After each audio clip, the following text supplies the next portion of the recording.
Assalamualaikum warahmatullahi wabarakatuh. Selamat pagi, salam sejahtera untuk kita semua. Nah anak-anak, bagaimana kabarnya hari ini? Mudah-mudahan sehat selalu. Anak-anak, pada hari ini kalian akan belajar lagi bersama Ibu Lilis, yaitu tentang tema 9, subtema 1, pembelajaran 4. Nah sebelum belajar, silakan kalian siapkan dulu buku dan alat tulisnya. Dan tidak lupa kita berdoa bersama. Berdoa dimulai. Anak-anak, kita mulai belajarnya, yaitu pembelajaran 4. Pada pembelajaran 4 ini, Ibu akan menjelaskan tentang dampak sosial modernisasi. Nah, kemarin kita sudah mempelajarinya ya. Di sini ada beberapa. Nah, perhatikan ya. Di sini ada gambar, yaitu percakapan antara Udin dan Made. Nanti kalian percakapannya kalian baca ya di sini. Kata Udin, "Aku baru mengerti bahwa satelitlah yang membantu kita melakukan komunikasi dengan cepat dan akurat." Kata ayah, "Berkat satelit, gini semua informasi tersedia dengan mudah dan cepat." Ayah bilang dulu sangat sulit untuk menyampaikan pesan ke seluruh kampung. Masyarakat harus menggunakan kentongan yang dipukul keras-keras. Sekarang aku tidak pernah melihat itu terjadi di tempat tinggalku. Kemudian Made, "Iya, ayah dan ibuku pun menceritakan hal yang sama. Sekarang semua informasi dapat disampaikan dengan cepat. Misalnya jika ada tetangga yang sakit atau perlu bantuan, biasanya PRT memberitahu bahwa lewat telepon atau pesan singkat. Bantuan pun segera datang." Kemudian kata Udin, "Itukah yang disebut dengan kehidupan masyarakat modern? Serba cepat dan dapat menjangkau banyak orang dalam waktu yang singkat." Tetapi ayah mengatakan ada juga beberapa hal yang harus diwaspadai oleh masyarakat modern. Ayah belum sempat menceritakannya kepadaku. Aku tahu itu. Saat ini mudah untuk mengetahui apa saja yang ingin kita ketahui. Pergi ke perpustakaan yuk. Ada beberapa sumber informasi yang dapat kita gunakan untuk menjawab pertanyaan itu. Kita bisa meminta bantuan pustakawan di sana untuk membantu kita. Pasti akan ada artikel yang telah membahas hal itu. Dampak sosial modernisasi ya. Perhatikan di sini. Ya, gambarnya. Jadi, modernisasi banyak membawa dampak bagi kehidupan sosial masyarakat. Salah satunya adalah usaha manusia untuk mengembangkan ilmu pengetahuan dan teknologi. Salah satu kebutuhan manusia yang berkembang pesat adalah kebutuhan teknologi komunikasi dan informasi. Perkembangan teknologi komunikasi berkembang sangat pesat saat ini. Komunikasi gini tidak dibatasi ruang dan waktu. Seluruh penghuni dunia berkesempatan untuk saling berkomunikasi dan berkirim informasi. Sejak tahun 1976, Indonesia telah memiliki satelit komunikasi yang diluncurkan ke luar angkasa untuk kebutuhan komunikasi. Hingga kini, telah 8 kali Indonesia meluncurkan satelit komunikasi. Satelit terakhir yang diluncurkan pada tahun 2017 adalah satelit Telkom 35 untuk menggantikan satelit komunikasi sebelumnya. Perkembangannya ilmu pengetahuan dan teknologi juga memengaruhi kehidupan masyarakat. Teknologi industri yang semakin maju dapat melipat gandakan hasil produksi dengan cepat dan dengan kualitas yang tinggi. Selain itu, kemajuan teknologi juga membantu pendistribusian barang hasil produksi sehingga barang dapat tersedia di mana saja dan kapan saja. Kemajuan ilmu pengetahuan teknologi sebagai bagian dari modernisasi dapat pula menyebabkan kesenjangan dalam masyarakat. Masyarakat yang sudah paham dan mampu memanfaatkan teknologi akan semakin maju, sedangkan masyarakat yang belum mampu memanfaatkan kemajuan teknologi dan ilmu pengetahuan akan semakin tertinggal. Ketertinggalan Ketertinggalan akan pemanfaatan teknologi dalam berpotensi menimbulkan konflik di masyarakat. Masuknya pengaruh asing merupakan salah satu dampak terbukanya sistem komunikasi dan informasi. Pengaruh asing tersebut banyak juga yang kurang sesuai dengan norma masyarakat di Indonesia, sehingga dapat dengan mudah menimbulkan gesekan dalam kehidupan sosial masyarakat. Kemajuan bidang industri menimbulkan pula dampak terhadap masyarakat. Contohnya adalah dengan adanya pencemaran lingkungan akibat kegiatan industri, air, tanah, dan udara yang tercemar jelas akan membahayakan kehidupan masyarakatnya. Industrialisasi dengan menggunakan peralatan canggih mengganti tenaga manusia juga berdampak pada masyarakat. Dampak yang sangat nyata adalah meningkatnya pengangguran. Hal ini disebabkan karena lapangan pekerjaan bagi mereka semakin sedikit. Meningkatnya pengangguran dapat menyebabkan tindak kekerasan dan kriminalitas di dalam masyarakat. Nah, anak-anak sekalian, setelah kalian baca bacaan yang tadi, nanti kalian di sini bisa ya membuat peta pikiran atau mencari informasi-informasi penting dari bacaan tersebut. Nah, di sini kalian nanti bisa yaitu membuat peta pikiran. Di sini ada beberapa yang harus dimuat oleh kalian. Contohnya di sini yang pertama adalah dampak modernisasi terhadap masyarakat, baik dampak positif maupun dampak yang merugikan yang perlu diwaspadai. Nah, ini ya. Kemudian yang kedua, menjelaskan contoh setiap dampak yang disebutkan dalam artikel. Contoh lain dapat didapatkan dari sumber informasi yang lain ya, tapi harus sesuai. Kemudian tulisan dan gambar keseluruhan harus jelas dan mudah dibaca. Kamu dapat menggunakan pensil warna atau spidol untuk memperjelas dan membuatnya menarik. Nah, itu ya, tugas kalian adalah membuat peta pikiran yang mengambil sumbernya dari informasi yang tadi kalian baca. Kemudian berikutnya, perkembangan dan kemajuan teknologi membantu dan mempermudah manusia jika dimanfaatkan dengan benar. Perkembangan dan kemajuan teknologi digunakan manusia untuk memenuhi kebutuhan dan memecahkan berbagai masalah yang dihadapinya sehari-hari. Kemajuan teknologi juga diciptakan untuk memastikan adanya keteraturan dalam kehidupan sosial masyarakat. Nah, nanti tugas kalian yaitu membuat clipping yang bertemakan dampak modernisasi secara sosial. Ini dampak modernisasi dari artikel ini kalian bisa membuatnya atau mencarinya yaitu dari artikel, gambar, dari surat kabar, kemudian majalah atau media lainnya ya. Nanti setelah mendapatkan artikel tersebut kalian tempel dan dijelaskan dampak modernisasi terhadap kehidupan masyarakat Indonesia bagaimana. Nanti hasilnya kalian sampaikan kepada Bapak dan Ibu guru kalian. Kemudian anak-anak sekalian, di sini ada bacaan yaitu cerita fiksi. Ya, kita baca yang berjudul Proyek Rino. Ya, kita baca sama-sama.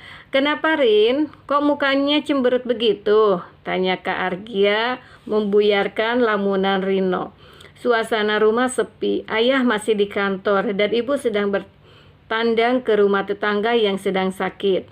Hari ini kakak Argia tidak ada kuliah, sedang Rino baru pulang sekolah. Masih dengan seragam lengkapnya, Rino duduk termanggu di teras rumah.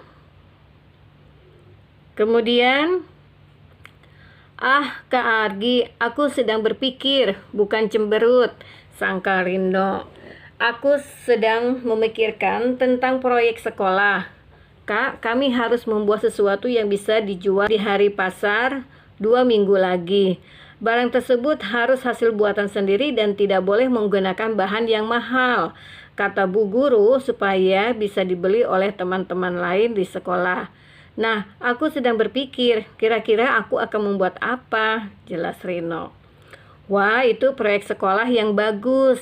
Dengan begitu kamu dituntut kreatif dan juga berpikir ekonomis. Dulu waktu kakak seusiamu, kakak belum pernah dapat tugas seperti itu, kata Kak Argia sambil mendekati Rino. Tapi itu kan tugas yang sulit, Kak. Rino kan belum pernah punya pengalaman seperti ini. Mana ini tugas perorangan lagi, kata Rino. Kali ini ia benar-benar cemberut. Hei, gurumu tahu kemampuan siswanya sehingga tidak akan memberikan tugas yang melebihi kemampuannya. Tugas ini boleh dibantukan, hibur Kak Argia. Nah, nanti kalian teruskan bacanya sampai selesai. Ya. Sampai selesai kalian baca. Nanti kalau sudah selesai kalian baca, kalian pahami isi dari bacaan tersebut. Kemudian kalian cari tokoh utama dari cerita fiksi yang tadi. Dan carilah informasi yang pentingnya. Kemudian cari sifat dari tokoh tersebut. Nah, di sini ada beberapa petunjuk ya. Nah, di sini ada beberapa petunjuk. Kalian nanti siapkan kertas polio. Kemudian kalian buat diagram dan menulis tokoh utama, kemudian tokoh tambahannya, kemudian watak dan tempat terjadinya. Nah, seperti ini ya.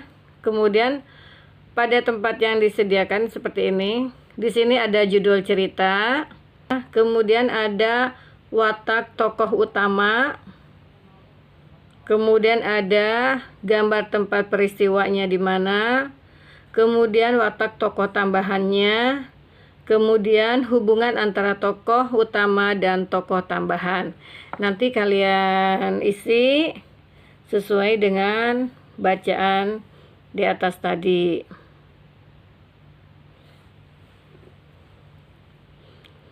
Kemudian berikutnya di sini nanti isi cerita ya. Cerita yang tadi kalian baca, kalian simpulkan atau kalian rangkum ya.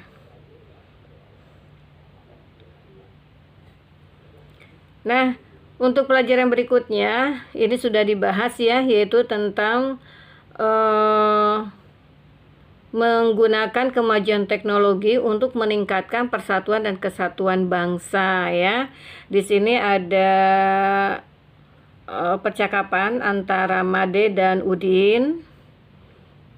Ya, bisa nanti kalian baca percakapannya. Nanti setelah kalian baca percakapan yang di atas tadi, maka akan kelihatan persatuan dan kesatuan bangsa merupakan harapan semua bangsa yang berdaulat di muka bumi, termasuk Indonesia. Bangsa yang bersatu akan memudahkan pembangunan dan tercapainya cita-cita bangsa. Nah itu ya, itu ada perlunya persatuan dan kesatuan di antara kita. Walaupun kita berbeda-beda, tetap satu tujuan. Nah, anak-anak sekalian, sekarang Ibu akan membahas tentang makna persatuan dan kesatuan dalam kehidupan berbangsa dan bernegara. Di sini ada gambar, perhatikan. Di latar belakangnya adalah peta Indonesia. Kemudian di sini ada gambar ya dengan pakaian yang bermacam-macam. Ini adalah salah satu kekayaan bangsa Indonesia dengan beragam suku bangsa, baik itu pakaiannya, kemudian adat istiadatnya dan sebagainya ya, tetapi tetap satu tujuan walaupun berbeda-beda ya. Indonesia merupakan sebuah negara kesatuan yang terdiri atas berbagai suku bangsa adat, dan budaya. Makna kesatuan di dalamnya adalah negara Indonesia sebagai bentuk persatuan dari kumpulan suku-suku di Indonesia yang beragam dan mendiami wilayah geografis pulau-pulau di Indonesia. Nah, dari segi geografis kita dapat melihatnya dari peta wilayah Indonesia. Pengertian wilayah Indonesia berarti bagian bumi yang membentang dari 90 derajat sampai 141 derajat bujur timur dan 6 derajat lintang utara sampai 11 derajat lintang selatan. Wilayah Indonesia yang terbentang dari Sabang sampai Merauke sesuai dengan batas-batas wilayahnya.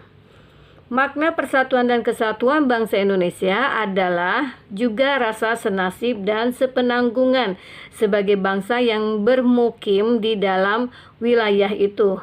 Senasib karena telah berhasil menjadi bangsa yang merdeka dan membentuk negara kesatuan, yaitu Negara Kesatuan Republik Indonesia atau NKRI. Persatuan dan kesatuan bangsa Indonesia juga bermakna semangat bagi para pemuda bangsa yang berikrar dalam Sumpah Pemuda. Para pemuda dari berbagai suku bangsa berikrar pada sebuah Kongres Pemuda tahun 1928. Kesadaran terhadap pentingnya persatuan dan kesatuan bangsa menjadi tonggak sejarah bersatunya tekad pemuda Indonesia. Para pemuda bertekad untuk Indonesia yang bersatu dan Indonesia sebagai sumber kesatuan. Pada masa perjuangan kemerdekaan Indonesia, istilah Persatuan Indonesia merupakan hal yang sangat penting untuk memacu semangat perjuangan bangsa.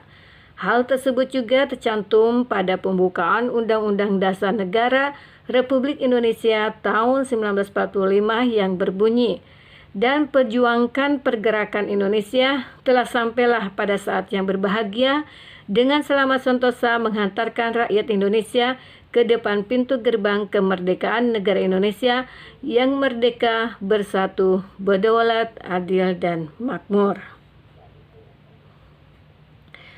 Nah, anak-anak, setelah kalian baca bacaan tadi, yaitu tentang persatuan dan kesatuan, bersama dengan temanmu, kalian bisa menjawab beberapa pertanyaan. Yang pertama adalah apa makna persatuan dan kesatuan bangsa dari bacaan tersebut ya. Nah, ini nanti kalian bisa jawab pertanyaannya ya, sesuai dengan yang tadi telah kalian bacakan. Kemudian yang kedua, pertanyaannya adalah apa makna persatuan kesatuan bangsa menurut sendiri? Nah, ini maknanya apa ya? Nanti kalian bisa baca, kemudian nanti kalian isi ya sesuai dengan apa yang kalian baca. Ya, contohnya berbeda-beda yang ada tidak menjadi sumber pemecahan ya, perpecahan, tetapi justru menjadi sumber persatuan bangsa Indonesia. Kemudian pertanyaan yang ketiga, bagaimana persatuan dan kesatuan bangsa diupayakan oleh para pendiri bangsa? Nah, ini ya, kalian nanti jawab ya, misalnya diawali dengan berdirinya Budi Utomo tahun 1908 dan sebagainya ya. Kalian teruskan jawabannya. Kemudian jawaban yang pertanyaan yang nomor 4, bagaimana makna persatuan dan kesatuan bangsa Indonesia saat ini? Ya, berikan beberapa contohnya ya. Di sini persatuan dan kesatuan bangsa Indonesia saat ini terus terpelihara ya. Dan contohnya apa? Yaitu mempelajari seni, budaya, dan kemudian menjalin silaturahmi dengan kerabat dan warga sekitar. Nah, itu ya salah satunya. Nanti kalian cari lagi contoh yang lainnya. Kemudian pertanyaan nomor 5 di sini, carilah satu berita utama tentang peristiwa yang terjadi di Indonesia. Berita utama tersebut berkaitan dengan persatuan dan kesatuan bangsa. Bacalah berita utama tersebut dengan seksama, kemudian diskusikan dengan temanmu kemudian apa makna persatuan dan kesatuan yang ada dalam berita utama tersebut ya. Nanti kalian bisa berdiskusi dengan teman kalian untuk menjawab pertanyaan nomor 5. Nah, anak-anak sekalian, itulah pembelajaran yaitu tentang persatuan dan kesatuan. Belajar hari ini Ibu cukupkan sampai di sini. Mudah-mudahan apa yang Ibu jelaskan kalian paham dan bermanfaat untuk kalian semua. Kita berjumpa lagi dengan pelajaran yang lain. Tetap belajar, tetap semangat. Assalamualaikum warahmatullahi wabarakatuh.